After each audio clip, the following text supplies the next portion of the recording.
Hola, ¿cómo están? Estamos de vuelta en este espacio para seguir con nuestra serie sobre el pensamiento fascista y hoy lo vamos a combinar con el análisis de una película famosa y no, creo que eso también ya lo vamos a hablar ahorita, que se llama Jutsus, de Fate Haaland, del año 40 del siglo XX, y es mundialmente aceptada como la película propagandísticamente hablando más lograda del régimen nazi.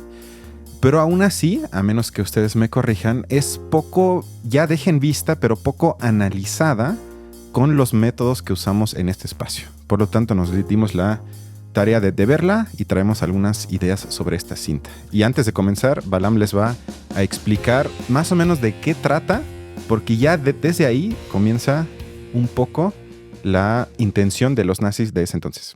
Efectivamente, Cristian, pues esta vez nos toca analizar justamente una de las películas más infames, pero también famosas de la historia de la humanidad, que justamente sirve de modelo para muchas de las demás películas propagandísticas que serían a posteriori y que, sin embargo, digamos, sigue prohibida en Alemania, Austria y Francia, y en muchas partes del mundo tiene muy poca, digamos, exhibición por su asociación evidente, digamos, con Hitler y con todo el régimen nazi. Pero en su momento fue sumamente útil y resulta por eso muy interesante analizarlo, porque es como lo hacemos en este programa, analizamos productos culturales. Entonces, este es un producto cultural muy evidente y con intenciones políticas además también bastante evidentes que, sin embargo, resulta un poco más sutil al momento de mandar su mensaje y que vamos a encontrar algunas similitudes con las películas actuales aparentemente no ideológicas. Dicho eso, la película nos traslada, hecha en 1940, Nada más es decir, te tengo una pregunta rápida, porque ya dijiste que es cierto que en países sigue prohibida y nada más se exhibe en un ambiente casi escolar y académico con comentario al mismo tiempo. Y mi pregunta era, ¿tú crees que eso sea bueno o no sería quizás mejor al revés, que sea una película que puede ser muy instructiva, que se examine en el sentido de entender cómo funciona la ideología nazi y por lo tanto serviría mucho más, no que la pasen en la tele como si fuese Parque Jurásico 2, entiendo que eso no, pero que sí prohibirla, y más en tiempos de hoy que si la buscas la vas a encontrar, es más bien la estrategia sería la correcta si fuese al revés. totalmente de acuerdo. O sea, me parece a mí que, de hecho, hacerlo primero, digamos, la censura puede promover, por un lado, que haya gente que la busque y la va a encontrar necesariamente en esta época de Internet. Pero por otro lado, también, digamos, es una reacción como un poco, creo yo, al miedo de lo que no se comprende, pero se sabe que hace daño. Y justamente creo yo que es mucho mejor también como retomarlas, tratar de analizarlas y reflexionar qué es lo que está, digamos, incorrecto en ellas. Porque también muchas veces se toma fácilmente, digamos, por sentado de que al ser un producto nazi es malo negativamente o automáticamente. Cuando muchas cosas que se produjeron en ese tiempo son también muy interesantes en muchos sentidos. Justamente esta película yo creo que es un gran ejemplo. Estamos de Pero acuerdo, sí, es como con los esgrimistas. No le puedes, digamos, pedir a un esgrimista que aprenda a defenderse sin jamás haber tomado la espada, Justo eso, sí. pero tampoco, digamos, tiene que usar la espada para matar. Entonces, totalmente de acuerdo. Dicho eso, digamos, nos trasladamos a Ahora sí. 1940. La película se hace en 1940, es decir, ya en medio de la guerra. Ya está la situación dada ahí. Aunque me mencionabas, Cristian, que realmente como los guetos o toda esta situación de opresión contra los judíos no era como tan visible necesariamente, ¿no? Sino que era como hasta cierto punto oculta todavía en ese momento. Más bien lo oculto, porque todavía no se había llevado a cabo la famosa conferencia en Wannsee, que marca como el punto de partida para la planeación, lo que se conoce luego como la Shoah, como la matanza sistemática de millones, entre ellos también muchos judíos. Eso en ese entonces todavía no había sucedido y tampoco todavía se habían creado los planes, principalmente por parte de Himmler, de llevar a cabo eso. Lo que ya había, para tampoco examinar o como disculpar al pueblo alemán de ese entonces, la opresión visible en todas partes, principalmente de los judíos, que tenían la estrella, que eran expulsados, que se les expropiaba todo lo que ellos tenían. Todo eso ya estaba. Sin embargo, creo que eso no se puede comparar con el nivel de horror del Holocausto. Eso era como mi punto, que en ese entonces todavía no se conocía ese nivel de exterminio. Nada más era eso, sí. Bueno, la película nos lleva en realidad al siglo XVIII, o sea, 1740, 1750, el siglo de las luces, se le conoce. Y se centra en la figura histórica de un tal Joseph Suisse Oppenheimer. De ahí viene, digamos, el título de la película de Jules Suisse, que Joseph es parte de una comunidad judía muy importante que existía, digamos, en ese momento en un estado federal llamado Württemberg, que era un principado en ese momento, ¿no? Es correcto. Y entonces, digamos, el duque, que era el gobernante de Württemberg, había prohibido la entrada, bueno, no sé si él o en general, digamos, era una política que tenían, pero Stuttgart, que es una de las ciudades dentro de Württemberg, estaba prohibida para los judíos, como ocurrió muchas veces a lo largo de la historia con esa y muchas otras ciudades en el mundo. Y bueno, la historia nos centra en ese personaje de Joseph Suisse, quien anda buscando de alguna u otra manera poder entrar a Stuttgart y poder, digamos, como afianzarse dentro de la política. Y entonces, hasta cierto punto, la película nos va mostrando las aventuras de cómo Suisse, en conjunto Maneja con otros todos los hilos. judíos, de alguna manera logra convencer al duque, se acerca mucho con él, logra convencerlo para permitir que los judíos entren a la ciudad, permitir que los judíos tengan empresas, etcétera, etcétera. Entonces empieza como a generarse esta trama y la película nos deja ver poco a poco cómo el resto de personajes se va dando cuenta de que los judíos de alguna manera están ganando el control dentro de la ciudad. En algún momento, el personaje principal, Suisse, nos deja ver que el objetivo principal de él, así como de todos los judíos que están detrás de la trama de la película, es convertir a Württemberg en el nuevo Estado de Israel, que recordemos que en ese momento todavía no existía, lo estaban buscando, y entonces dicen que justamente están haciendo todo eso para en algún momento llenar de judíos Württemberg y volverlo un Estado judío. Obvio. Eso me suena también bastante a lo que dicen hoy, digamos, con los musulmanes, el mito de que la invasión a Europa están llegando de masas y en algún momento van a fundar su Estado islámico. Si hablamos de la estructura de cómo argumentan hoy, se parece, estoy de acuerdo. Pero si quieres, primero vamos a la película y luego podemos ir a algunas similitudes en el mundo contemporáneo, que sin duda existen. Pero ya, si se fijan con lo que nos dijo Balaam, queda claro que estamos ante una proyección de los nazis, de cómo ellos se imaginan que operan los judíos en el mundo. Eso es lo que quieren enseñar. Pero también, como ya dijimos, no es una película burda que muestre a unos nazis que maten a judíos y que simplemente digan ellos son los malos y si los matamos todos vamos a estar bien. Sino que la aspiración más bien de la película es que quiere transmitir la ideología de una forma que tenga efecto en el público, pero creo que lo curioso y lo peligroso es que no es una especie de manipulación violenta a través de penetrarte el cerebro con frases ya hechas y muy simple, sino más bien la ideología pretende ser eficaz porque responde a cosas que ya están en la gente. Y eso es un punto que tiene que ver con lo que ya dijimos, que no es que los nazis hayan llegado del espacio exterior a manipular al pobre pueblo alemán que era puro, sino había ya ahí algo, un potencial fascista que aprovecharon gente como Hitler. Y por eso yo creo que la película se dirige, digamos, a las fantasías de la gente, a los pensamientos, pero que ya estaban. O sea, ya había como ese caldo de cultivo del malestar y de buscar, bueno, ¿quién es el responsable de mi malestar? ¿Por qué Alemania ya no es la Alemania grande del siglo XVIII o antes? Y eso trata, digamos, de activar la película en la gente que lo ve. Justamente la activa a través, digamos, de ejemplos muy concretos, como tú lo mencionabas, casi como si fuera de sentido común apelando a las personas. Por ejemplo, ante un sentimiento particular, la escasez de alimentos o el coste de los peajes en los caminos, la película nos muestra una escena en la que el judío convence al conde de que le permita tener control de los caminos para que él pueda arreglarlos, ponerle seguridad y a cambio él pueda cobrar un peaje a quienes pasen por ellos. Dentro de la película, y por ser el siglo, digamos, XVIII, se parece así como una barbaridad absoluta, algo que hoy en día ocurre todo el tiempo, además, que todos los empresarios cobran por los caminos. Pero en ese momento, digamos que justamente eso es un ejemplo de cómo si les están cobrando más a los campesinos para llevar sus alimentos a las ciudades, son los judíos los que aumentaron el precio de los peajes. Otro ejemplo, los judíos aparecen en cierto momento cobrándole a las personas porque hay un problema con la escasez de los alimentos. Y entonces al momento de cobrarle le empieza a decir uno de los judíos, oye, pero acuérdate, te conviene más hacer tal cosa porque invirtiendo tal porcentaje se te va en tal y lo inviertes en tal otro y te regresa como la ganancia en tanto tiempo. Y el punto, digamos, de la escena de la película es que los campesinos no entendían lo que el judío les decía, pero decían, bueno, ni modos. Y el judío les decía, ¿qué? ¿No sabes hacer cuentas? ¿No sabes así como cómo son los precios y todo? Y ahí viene la frase tan impresionante justamente de uno de ellos que dice, nunca seremos tan sabios como los judíos.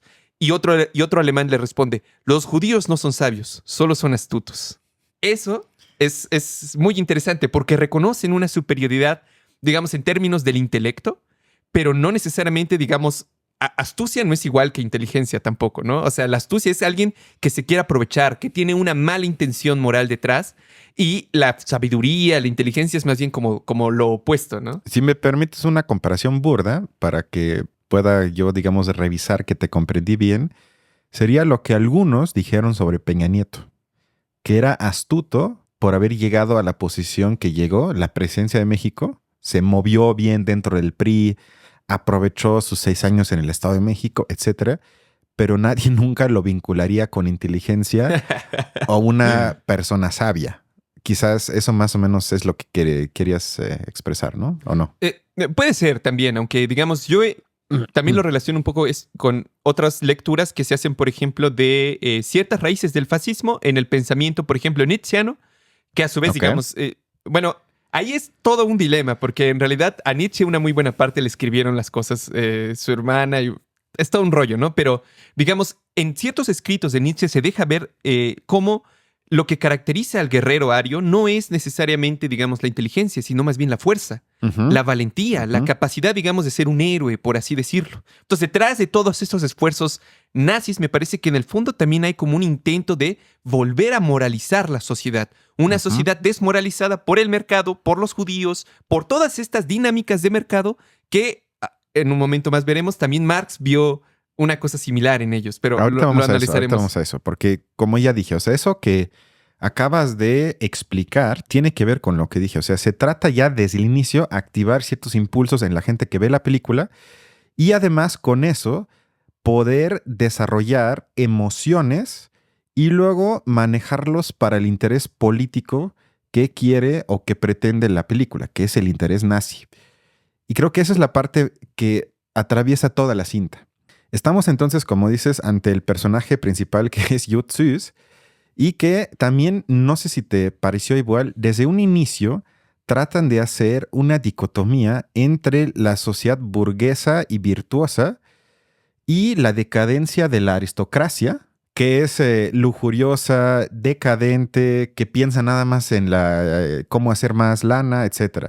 Y luego existe la antítesis, que es como el pueblo honesto trabajador de Alemania, que en la película sale entre otros con Faba y con Doro, que ella, digamos, encarna lo que los nazis imaginan como la decencia nata del pueblo alemán, que no tienen esa, quizás llamarle astucia del judío, que sin trabajar se puede enriquecer, sino ellos todavía tienen una forma de vida que caracteriza honradamente, exacto, honesto, exactamente, que ellos no piensan como piensa el judío, que por eso entonces es un peligro para esa forma de vida clásica, tradicional de los alemanes. Y ahí vemos también el espíritu en contra de la modernidad de los nazis, porque lo que ellos no querían es lo que Marx le puso como característica inmanente, es que todo el tiempo el capitalismo revoluciona lo cultural, acaba con las tradiciones, las elimina para crear otras,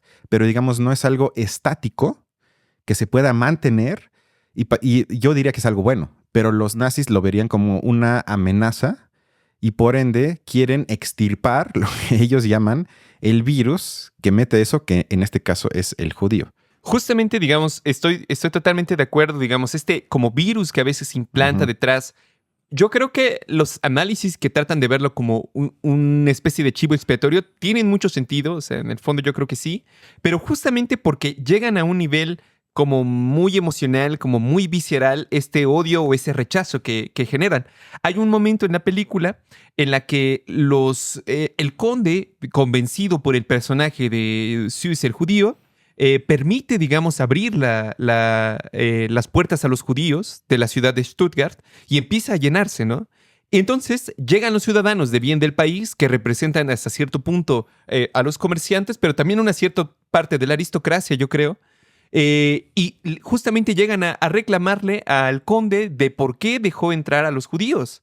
Y uno de ellos llega al momento de decirle, si el judío quiere contaminar a nuestras mujeres con su mugre, usted será cómplice. Esto que le dice.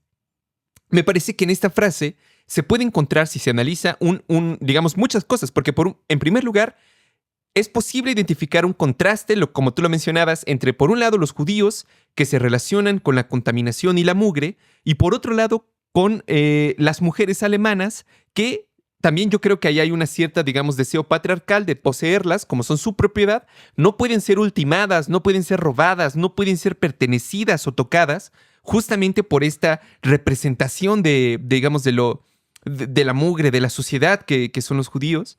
Y, digamos, no es entonces un enemigo como pueden ser los franceses, no es un enemigo al que se le reconoce cierta dignidad, sino que el asco refleja también esa relación de poder tan grande que se tiene. No es digamos, el asco en realidad sería como la relación de poder dada como prejuicio en la mente de las personas. Antes de siquiera racionalizarlos, ya saben qué actitud van a tomar frente a las personas. Y eso se repite, siento yo, con las personas migrantes y negras, pero ese es como un poco mi análisis. Sí, sobre eso hay otra escena y diálogo que pone en escena un elemento, me parece, central del pensamiento nazi, que tiene que ver con un viaje que hace Süß a Stuttgart, se encuentra con Doro y por casi casualidad... Doro es la chica, es una hija de uno de los como importantes, ¿no? Exactamente, que es, sí. Justo lo acabas de decir, representa así como la decencia, exacto, sí. que digamos serían, según la proyección nazi, los que sufren por los judíos. Ajá, sí, los que hay que liberar de esa especie de cucaracha. Las mujeres que pueden ser contaminadas. Y las mujeres además peor, exacto. Entonces, como dije, mantienen un diálogo y en este le dice Doro a Süß, ¿y no tienes un hogar al donde regresar? Y Süß le dice, sí, el mundo. Y ella no lo puede creer en absoluto. Porque lo que queda claro aquí es el prejuicio antisemita de lo desarraigado que según están los judíos que no tienen tierra y por tanto no tienen patria y por lo tanto según el pensamiento nazi no tienen cabida en el mundo.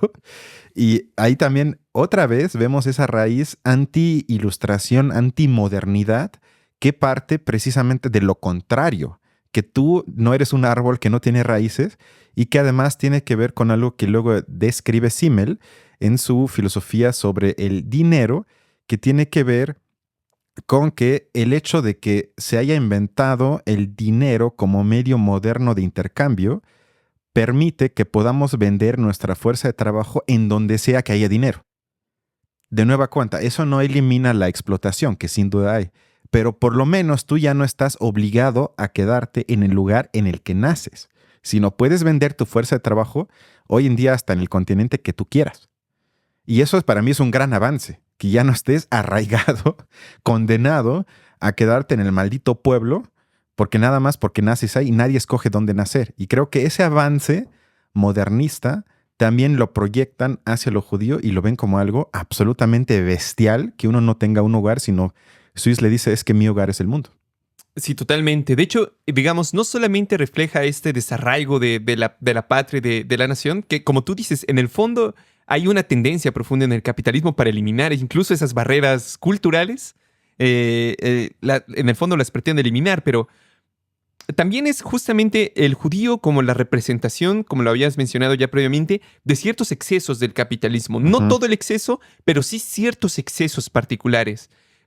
Históricamente ha sido así, pero en la película se ve mucho más claro que por ejemplo, se relaciona mucho al judío con la usura, con la búsqueda, digamos, del eterno lucro, con el cobro, por ejemplo, de intereses en los préstamos, que eso, digamos, es algo que también se ha olvidado, pero durante la mayor parte de la historia de la humanidad, los préstamos no se cobraban intereses y de hecho muchos gobiernos, de hecho, tenían leyes en contra del cobro de intereses en los préstamos, pero, digamos, hoy en día las instituciones financieras funcionan así, cobrando intereses. No podrían funcionar de otra manera. Yo diría que siempre han funcionado así. Bueno, pero no siempre han existido. Tienen relativamente poco tiempo de existencia. Pero yo digo, desde que existen, O sea, ¿por qué eso? Bueno, perdón. Estoy de acuerdo. O sea, sí. digamos, más bien que justamente, digamos, ese es un funcionamiento de una institución que permitió el florecimiento del capitalismo en Europa. Y que no tiene que ver con los judíos. Y no tiene que ver con los judíos. Pero el exceso mismo se le agrega a los judíos. Se le agrega a los judíos, sí. Ese error en sí mismo se le agrega hacia ellos, sin duda. Pero fíjate que yo creo, no sé si, digamos, estarás de acuerdo, a lo mejor no, pero me parece que también hasta cierto punto Marx también lo veía así un poco, creo yo, a los judíos.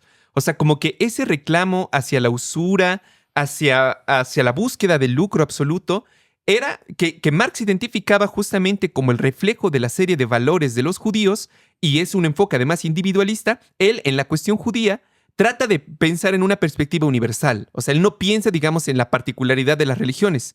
Pero en el caso específico de la religión judía, él tiene un problema justamente con el hecho de que los valores que promueve esa religión son los valores capitalistas en el fondo. Yo no sé, digamos, hasta qué punto se le pueda, digamos, acusar de antisemita a Marx en eso. Dale. Puede que haya parte de lo que digas, pero en todo caso mi lectura provocativa sería al revés. O sea, que Marx festejaba eso en los judíos. Porque si recuerdan, y si tú recuerdas seguramente también, o sea, Marx no argumentaba en contra del capitalismo en el sentido de que antes el mundo era mejor, o que podemos construir algo que no atraviese el capitalismo, sino que a través de la creación del capital y de la plusvalía y la explotación, luego se abre el campo de posibilidad para superar el capitalismo. No tiene que superarse, hasta la fecha no se ha, él nunca dijo eso, pero por lo menos potencialmente hoy hemos creado tanto que ya nadie tendría que, por ejemplo, vivir en la calle, morir de hambre, tener falta de acceso a medicamentos aunque sean básicos. Ya no tendría que ser así. Hace 3 siglos todavía no había la suficiente creación de capital, de riqueza, de mercancías para que hubiese sido posible eso. Y creo que él más bien diría que el judío, nunca lo dijo en esos términos, ya tendría problema, pero bueno, yo me lo podría imaginar que él decía, bueno, es que el judío más o menos encarna esa figura burguesa hasta sus últimas consecuencias, y eso nos lleva más allá, más o menos, vamos a decirle en el espíritu de Hegel, en el progreso de la humanidad. O sea, yo creo que en todo caso vea a la figura como la encarnación del capitalista como él se lo imagina, pero no necesariamente él dirá que eso es condenable, sino creo que le parecería mucho más condenable la gente como los nazis que quieren un mundo previo a la modernidad, estoy de acuerdo, que quieren ir a la cueva otra vez, o peor aún, porque creo que más bien tiene que ver con eso, que los nazis querían un capitalismo sin la contradicción de clase, un capitalismo sin la explotación, un capitalismo sin la plusvalía, es decir, que sea armónico hacia adentro y hacia afuera. Y eso para mí es la mistificación. Y Marx se hubiera burlado de eso, hubiera dicho, ¿de qué están hablando? No puede haber eso. Y creo que más bien ahí está la mistificación, como dices, que para ellos lo que hace condenable al capitalismo no es cómo funciona en sí, sino la figura del judío. Proyectan las contradicciones y la explotación que sin duda existe, pero no hacia el sistema, sino hacia la figura del judío. Por lo tanto, la ilusión es, elimino la figura del judío y funciona todo bien. Y todos vamos a estar en armonía y feliz. Y eso es una absoluta estupidez. Bueno, no sé, o sea, es que yo siento que eso se relaciona, digamos, dejándolo de Marx aparte y regresando al debate de los migrantes, yo siento que eso también se repite bastante con la cuestión de los musulmanes en Europa. Particularmente en relación, por ejemplo, de las violaciones. Porque muchos de los argumentos... Bueno, uno de los argumentos más importantes que se da en contra de los migrantes, que no es argumento, o sea, en el fondo, es que son violadores. O sea, que en el fondo violan. E incluso, digamos, a veces se ponen a comparar las estadísticas de promedio de violación de la población originaria y promedio de violación de la población migrante que llega. Entonces se encuentran un porcentaje un poco más alto y lo aprovechan como justificación para decir, pues es que mira, todos ellos lo están haciendo. O sea, no podemos saber cuál sí y cuál no. O sea, en el fondo también se está generando como una especie de retórica, porque creo yo que, digamos, es independiente de si realmente ocurre o no ocurren las violaciones de esa manera, ¿no? O sea, realmente se trata más bien de cómo se crea esa imagen, en este caso del migrante musulmán, que llega, digamos, primero, de nuevo se aparece el elemento de las mujeres, el elemento del asco. De hecho, tenía una cita de Bourdieu también de la distinción sobre el asco que dice que el asco, por los hábitos y las prácticas de los otros, es una de las formas más eficaces y profundas de la afirmación de la distancia social. Entonces yo creo que esos elementos se encuentran muy presentes dentro de la figura migrante. O sea, sí, pero creo que ahorita pensando, creo que el denominador común que existe en la crítica hacia, o la fantasía que en gran parte es, hacia los hombres del mundo musulmán y la crítica nazi hacia los judíos es su moralismo. O sea, creo que comparten que es una crítica cultural y moral y olvidan lo sistémico del capitalismo que tiene que ver con todo menos con moral. O sea, creo que algo que también queda claro cuando uno lee a Marx es que el capitalismo no es ni moral ni inmoral, sino es amoral. Es decir, no tiene moralidad y no tiene caso hablar, cuando se habla de eso, de que sí es ético moral. Claro. Eso no lleva a ningún lugar, sino en el capitalismo los empresarios quieren maximizar su inversión y también eso tiene que ver con lo que dijiste hace algunos instantes, de que obviamente si alguien que tiene dinero invierte, espera que recupere más de lo invertido. De lo contrario, ¿por qué lo invertiría? No tiene sentido. Se quedaría con el dinero. Diría, ¿para qué? Así funciona. A mí no me gusta que estemos en este sistema, pero así funciona. Todo mundo, y hasta la gente a escala pequeña lo hace, ¿eh? O sea, cuando la gente invierte en su Afore, cuando la gente invierte, aunque sea sus 5,000 pesos al año, lo hacen porque les prometen que tengan ganancia. Es la misma lógica. Todo mundo opera bajo esa lógica.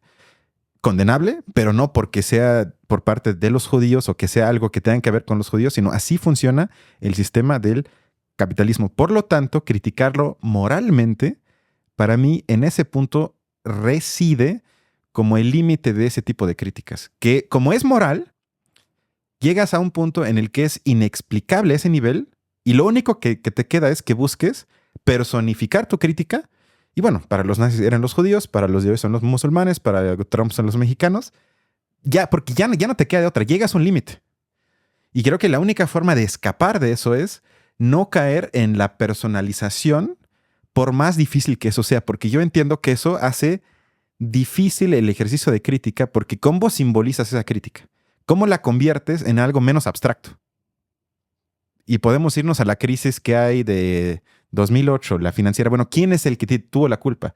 Y no hay como un grupo de sujetos que digas es que son ellos, o fue él, o fue ella. Es más complicado. Y creo que hay una necesidad, creo que sí, casi antropológica, de que los humanos tenemos que simbolizarlo y convertirlo, encarnarlo en una persona, o por lo menos un grupo de personas, para que más o menos tu día tenga estructura y digas, bueno, pasa por esto. A veces también pasa con el feminismo. Sí, es cierto, también con los movimientos políticos. Luego hay otro diálogo interesante entre el duque y Sus, en el que el duque ya lleva algunas copas encima y le pide a Sus que se quite la máscara. Y le pregunta, ¿qué hay detrás de ella? ¿Qué hay detrás de todo ese glamour? Y Oppenheimer le pregunta, ¿qué hay detrás de todo esto? Y otra vez el duque le dice, sí, quítese la máscara. Y Oppenheimer le insiste, ¿qué máscara? Y creo que lo que aflora aquí es otro cliché antisemita de que los judíos siempre están fingiendo, que nunca vemos cómo son realmente y que tal vez ni siquiera son reales en ese sentido, que nunca son auténticos, sería la palabra de hoy, que no se usaba en ese entonces, pero que hoy está muy de moda. ¿Qué es lo auténtico? Y creo que aquí hay que decir muy claramente que para mí un avance civilizatorio es aceptar que todos llevamos máscaras todo el tiempo y qué bueno que sea así.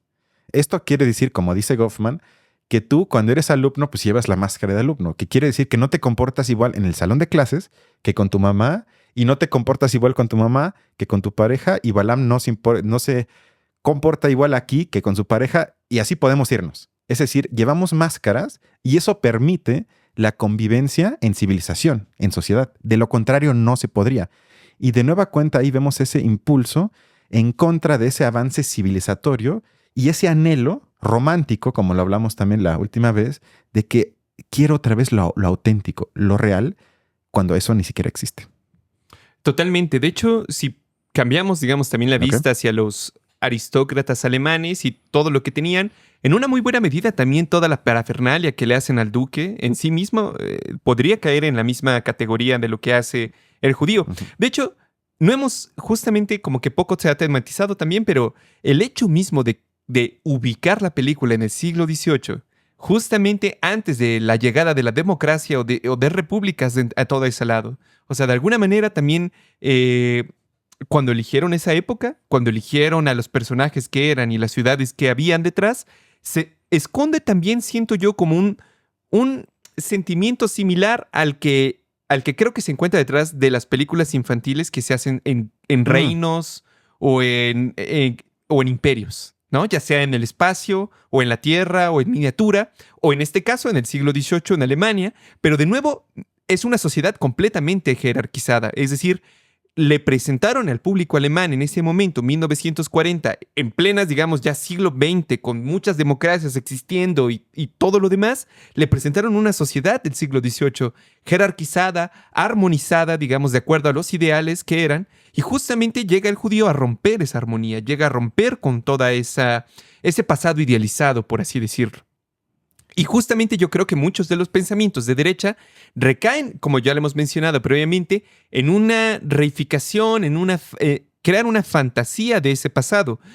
Pasado que además ya se perdió, nunca más va a volver a pasar, pero ese deseo de regresar a la infancia, yo creo, en el fondo se encuentra detrás de esas películas, ¿no? También, como lo vimos en la película de Intensamente 2, que justamente la salvación de la personaje principal era regresar a la infancia, regresar a los momentos donde la vida era armónica y tenía sentido. En el fondo, existe una fuerza mental similar detrás de estas ideas.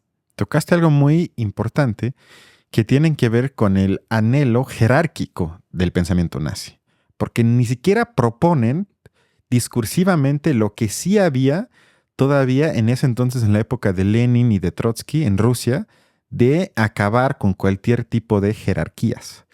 Sino aquí, como bien dijiste, se aspiraba a regresar a una especie de jerarquía que se igualaba con algo naturalmente bueno y un orden que existe por divinidad y que intervenir sobre él es algo que degenera, perverso y que asocia a gente que no tiene patria, que no tiene tierra y que acaba entonces con un orden que le conviene al espíritu del pueblo alemán. Pero como bien indicaste, esto quiere decir que hay unos que mandan y otros sobre los que se manda. O sea, no es que planteen la comuna hippie nazi de Alemania, sino querían algo profundamente opresivo, pero que la gente tenía que aceptar como un orden que corresponde a la cultura alemana. Y eso creo que también es algo que luego se olvida cuando se habla de esa época. Y que incluso, digamos, si uno mantiene esa idea y veas a la sociedad japonesa, por ejemplo, ¿qué tan distinto, digamos, es luego de esa clase de idealizaciones súper jerarquizadas? Es también, digamos, interesante. Recién una compañera nuestra fue y justamente veía así que era una situación... Hay como cierta simpatía hacia el respeto con las autoridades, así le llamaría yo. O sea, Y es algo que es peligroso, porque a veces claro, se justifica con una forma de vivir y, como también bien dijiste, siempre se trata de defender ante el peligro que ellos llamarían las influencias del exterior. En este caso igual. La figura del judío, las influencias de lo internacional que acaba con la cultura tradicional del pueblo alemán, que es buena para todos los alemanes. Ya una de mis últimas ideas tiene que ver con un ensayo de Max Horkheimer, uno de los pensadores más importantes de la Escuela de Frankfurt, que escribió un ensayo en el 39 que se llama Los judíos y Europa. Y son, la verdad, 25 páginas de lo mejor que he leído de él y que tienen que ver un poco, según Horkheimer, cómo funciona la ideología nazi. Y estamos aquí ante un ensayo del 39, es decir, escrito durante Muy difícilmente él tenía todos los datos, la información, la investigación, sino él ya era perseguido. Las condiciones materiales ya estaban feos para todos los integrantes de la teoría crítica, para que más o menos se entienda, creo que, y se valore aún más la brillantez de ese ensayo. Entonces, precisamente su hipótesis es que los nazis aspiraban a un capitalismo bueno, que además tuviese como centro el Estado Nacional de Alemania y que no ocupara de los demás países, que es una híbrida aún mayor, de que tú digas es que el capitalismo nada más en un país y para un país. Eso está aún más loco. Y lo que, digamos, querían eliminar y observaban como elemento maligno de esto son los judíos, y creo que esto es el sustento de la película de Jude Süß. Sin embargo, esta creación de un chivo expiatorio, que como ya dijimos pasa hoy también muy a menudo, me parece que oculta el hecho de que el núcleo del capitalismo es otro, que se trata siempre de maximizar los beneficios y mantener los medios de producción en las propias manos, en este caso de alemanes, pero lo que siempre pasa es que sea en pocas manos. Es decir, que se evite lo que ellos llamarían el peligro de socializar, es decir, de convertir en propiedad pública los medios de producción, que se queden en pocas manos. Y Horkheimer entonces escribe que la ideología fascista disfraza la misma relación que la antigua ideología armonista, que era la liberal, que se basa en el dominio de una minoría que mantiene la propiedad de facto de los medios, más bien de las herramientas materiales de producción. Y este punto es relevante porque Horkheimer con eso critica al mismo tiempo que condena al fascismo, también al liberalismo, que él le adscribe ya el germen o el núcleo que permitió el ascenso del pensamiento nazi. Es decir, que él no, como pasa hoy también muy seguido con gente hasta en México como Dresser, pero en todo el mundo hay ese tipo de debates sobre vota para que no muera la democracia, la división de poderes, y hablan de todo menos del sistema de producción que sigue siendo desigual, que sigue estando lleno de explotación y que sigue permitiendo que una minoría se enriquezca cada día más. Y Horkheimer entonces acusa de igual manera al pensamiento liberal que al pensamiento fascista de aspirar a un capitalismo sin contradicciones, que sea entonces una especie de convivencia armónica que beneficie a todos por igual. Y como Horkheimer en la tradición de Marx se burla de eso, dice que tenemos que salir de ambos pensamientos y de ambas formas de aspirar a algo que teóricamente y prácticamente no puede existir mientras nos mantengamos en este medio de producción.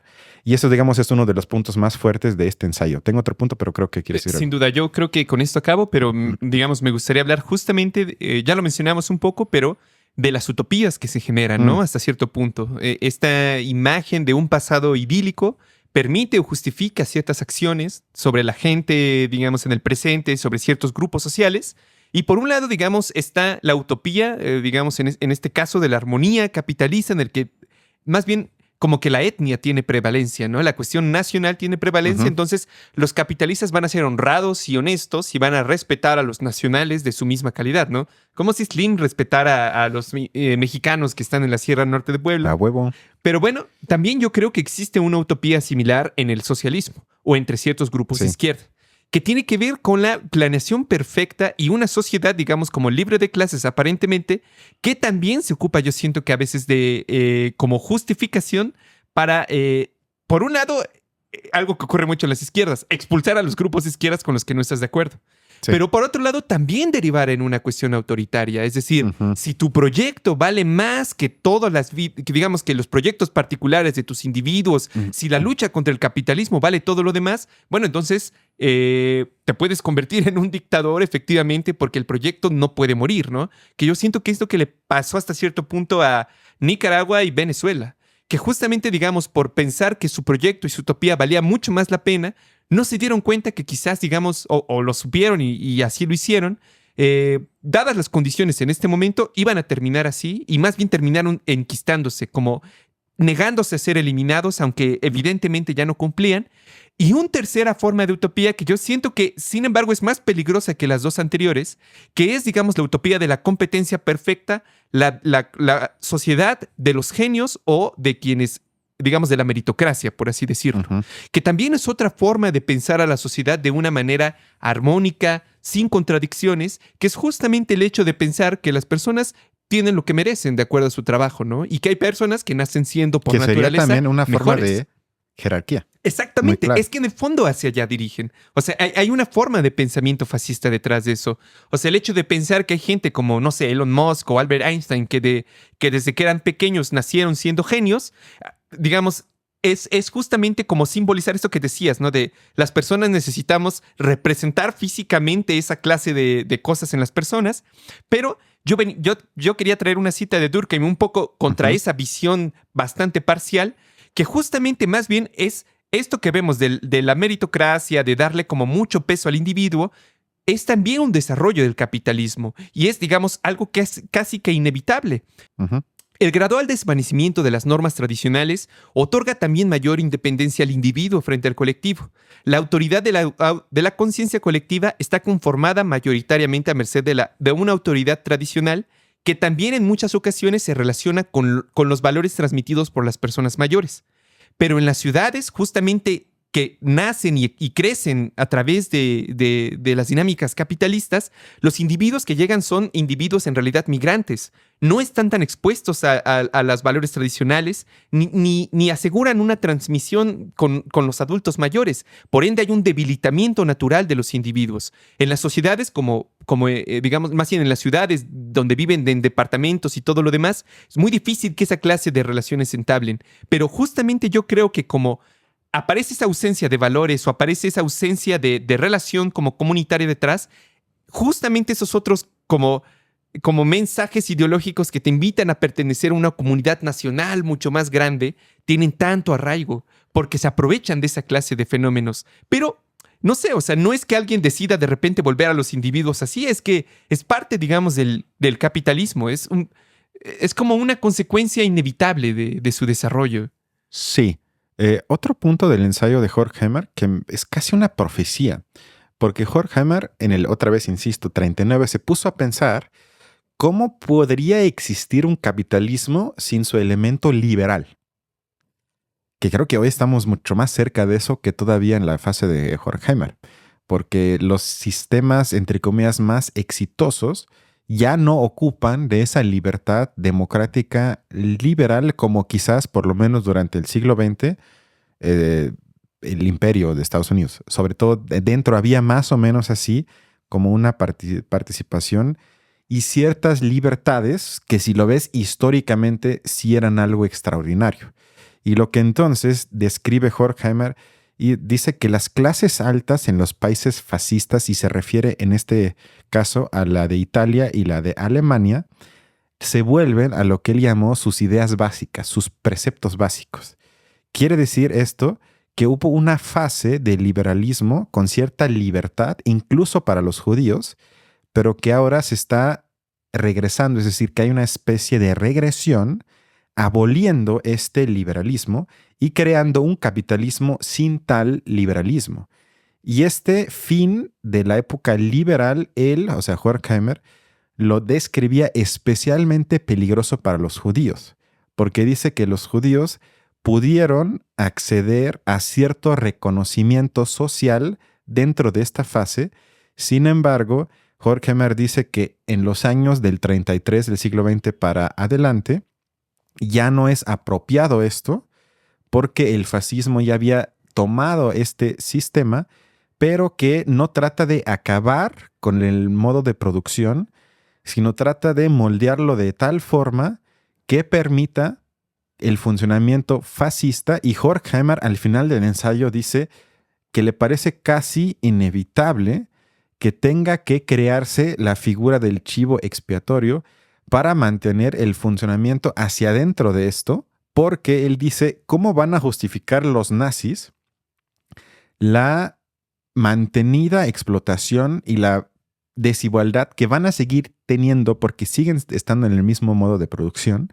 Y dice, la única forma que él lo puede comprender o él puede ver cómo lo podrían hacer es que entonces tienen que proyectar eso hacia alguien que sigue teniendo la culpa, y como no van a tener forma de explicarlo teóricamente, ni van a poder formar un programa para decir es que si hacemos esto vamos a acabar con la desigualdad de la explotación, su forma más extrema va a ser que entonces tienen que exterminar a un grupo para decir si hacemos esto ya vamos a estar otra vez en una comunidad de alemanes que merecen la pena y que viven de la forma que a todo el mundo le vaya bien. O sea, ya de alguna forma él anticipó que la ideología fascista, pensada hasta sus últimas consecuencias, contiene inmanentemente por lo menos la fantasía del exterminio.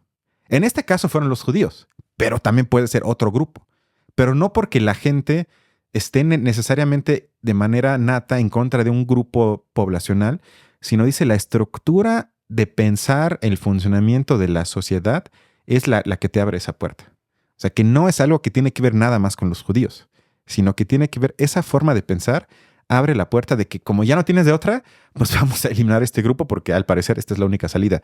Y bueno, como ya también tú dijiste varias veces, esto sigue más vigente que nunca. Sí, totalmente. De hecho, eso se puede ver en una, digamos, como un análisis un poco más fino acerca del antisemitismo dentro de las poblaciones europeas, porque incluso en ese momento de la guerra, señala Hobsbawm en su historia del siglo XX, que las poblaciones alemanas, digamos, por ejemplo, las campesinas, quizás habían personas que nunca en su vida habían visto un judío. Nunca en su vida, porque digamos, también esa es otra. Ellos eran de círculos mucho más de las ciudades. Excepto en la película, tal vez. De cuestiones financieras, excepto tal vez en la película, pero digamos, en la vida real, pocos campesinos habían visto en su vida a un judío y sin embargo existían, digamos, como las historias de que se los robaban, de que se comían a los niños. Violan a tus propias hijas y todo eso. Absoluto, pero incluso, digamos, ahí señala Hobsbawm que el antisemitismo estaba mucho más marcado en las clases, digamos, como más o menos medias altas en Alemania, pero por ejemplo en Hungría y en otros países de incluso Rusia, los pogromos justamente eran asesinatos multitudinarios, pero de campesinos. O sea, ahí el antisemitismo era un movimiento como mucho más popular, por así decirlo. Tenía un arraigo mucho más popular, por así decirlo. Y sin embargo, en Alemania, justamente a través de una buena campaña de comunicación, de propaganda, lograron transmitir y exacerbar esa fantasía del judío a un nivel mucho mayor o a escala, digamos, que no se lo imaginaban. Yo creo algo similar como con lo que pasa ahorita con Milei, que hace como unos 10 o 15 años la idea de comunismo y socialismo realmente ya era como un insulto del siglo XX, como cosas así dejadas muy, muy atrás, ¿no? De la Guerra Fría. Y de alguna manera Milei logró de nuevo, aunque hay personas en América Latina que jamás en su vida han escuchado del socialismo, ni han visto socialistas, ni hay partidos socialistas, pero la figura del fantasma del socialismo se encuentra detrás, ¿no? Y caló de una forma impresionante en gente que jamás en su vida había visto eso. Entonces yo creo que también, no sé, como esta película nos puede dar esa oportunidad de ver qué tan manipulables son esos mensajes y cómo no es necesario decir un mensaje tan directo contra un grupo en específico, sino que se puede ser sutil en el mensaje y al mismo tiempo ser extremadamente eficaz. Sí, como pasa en muchas películas el día de hoy, que hemos analizado ya aquí como 70, me parece, películas. De las que me parece a mí, las películas de niños se parecen mucho más. Las películas de niños, exacto, que tienen como ese manto de inocencia y a veces contienen ideas, si no fascistas, por lo menos discriminatorias. Y bueno, en mi caso, ya para concluir, Horkheimer escribe al final de su ensayo que quien no quiere hablar de capitalismo, que también cae del fascismo. Y creo que eso es cierto hasta el día de hoy. Y me parece que la película que analizamos hoy de Jutsus, ¿qué hace? Habla de los judíos para que pueda guardar silencio sobre el capitalismo. Y eso se podría aplicar para muchos casos también el día de hoy. Que se habla de una cosa para que no tengas que tematizar lo que estructuralmente en serio sería el problema a combatir. Y en la tradición marxista un poco de Benjamin, él cuando piensa el fascismo, dice que el fascismo intenta organizar a las masas proletarias, que además en ese entonces surge ahí como la organización de los sindicatos, los trabajadores, y el fascismo entonces las intenta cooptar y organizar sin tocar las relaciones de propiedad que la gente trabajadora se esfuerza para eliminar. Es decir, que le dan como dice Benjamin, nada más austro, que es una expresión estética, como AMLO diario en la mañanera. Entonces, de lo que nos advierte Benjamin es que logra su salvación, es decir, de las masas trabajadoras, no permitiendo que las masas realmente abandonen su condición de clase trabajadora, sino que simplemente tengan una forma de alcanzar la expresión, que hoy se podría decir que se le llama más bien a eso que tengan representación. Porque si pienso hoy muchas veces es que lo que falta es que los pueblos indígenas tengan representación, que la gente de la comunidad LGBT tenga representación. Y Horkheimer y Benjamin dirían, eso no tiene nada que ver, que aunque tengan ese tipo de cosas o no. Entonces la palabra... O la lucha simbólica. Eso sería exactamente la lucha simbólica, que cuando ya no podemos hacer nada, por lo menos a nivel simbólico, hemos ganado, porque eso cambia la vida de la gente en absolutamente nada.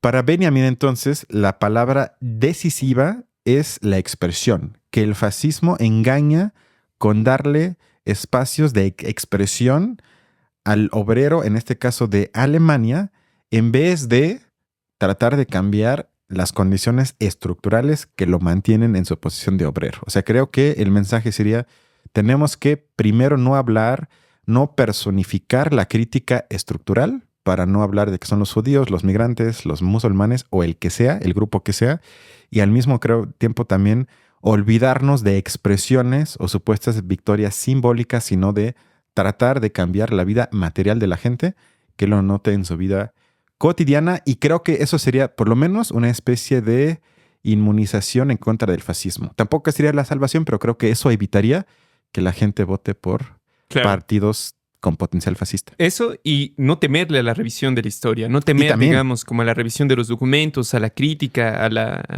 exposición de todo ello. Sí. Pues bueno. Por eso, si pueden, vean la película. Sin duda. Con ojos críticos, por favor, porque no vaya a ser al revés que terminen más enojados con... No, por eso véanla y escuchen nuestros programas para que estén también vacunados contra el fascismo. Para que sin ojalá ningún sea problema. como una vacuna. Acuérdense que son varios videos. Vamos a seguir revisando aquí elementos del pensamiento fascista. Entonces terminarán súper bien adiestrados contra el fascismo. Estoy de acuerdo con eso. Bueno, pues sin más, nos estamos viendo la siguiente semana. Hasta luego. Hasta luego.